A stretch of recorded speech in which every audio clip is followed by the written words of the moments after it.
June, July, August ৩ মাস ধরে সুন্দরবনে প্রবেশে নিষেধাজ্ঞা চলছে। ১ সেপ্টেম্বর থেকে সবার জন্য উন্মুক্ত হচ্ছে বিশ্বের সবচেয়ে বড় এ ম্যানগ্রোভ বন।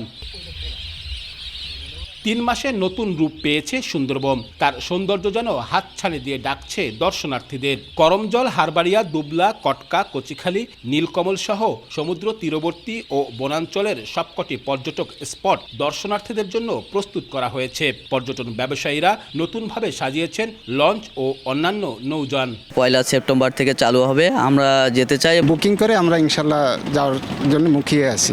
আগ্রহ হচ্ছে রয়্যাল বেঙ্গল টাইগার মুক্তবনে দেখা। আমরা সাধারণত পার্কে বা চিড়িয়াখানায় দেখি। পর্যটনের সারাও যথেষ্ট ভালো, কারণ এখন দেশের পরিস্থিতি অনেক ভালো আছে, রাজনৈতিক অস্থিরতা নাই। বর্ষার মধ্যে সুন্দরবন যেতে অন্য রকমের মজা। জাহাজের ভিতরে পানি পড়ে, বৃষ্টি পড়ে, সেটাও দেখতে ভালো লাগে, আর বনটাও দেখতে ভালো লাগে।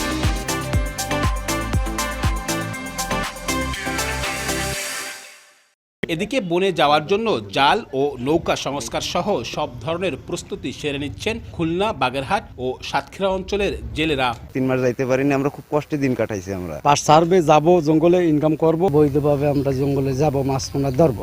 বন বিভাগ বলছে ৩ মাস বনে প্রবেশের নিষেধাজ্ঞার ইতিবাচক প্রভাব পড়েছে। পর্যটক ও জেলেদের প্রবেশের জন্য নেওয়া হয়েছে সব ধরনের প্রস্তুতি। প্রকৃতি নিজেকে রিকভার করতে সক্ষম হয় আমি মনে করি, এবং এতে সুন্দরবনের সার্বিক পরিবেশ প্রকৃতি উন্নত হয়েছে। চলতি মৌসুমে মাছ ধরার জন্য সুন্দরবনের 2 বিভাগ থেকে এরই মধ্যে প্রায় ৮,০০০ নৌকার পাস নবায়ন করা হয়েছে।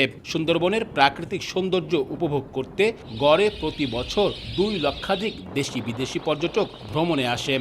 এ খাতে বছরে গড়ে 4 কোটি টাকা রাজস্ব আদায় করে বন বিভাগ। আব্দুল্লাহ আল মামুন রুবেল, সময় সংবাদ, খুলনা।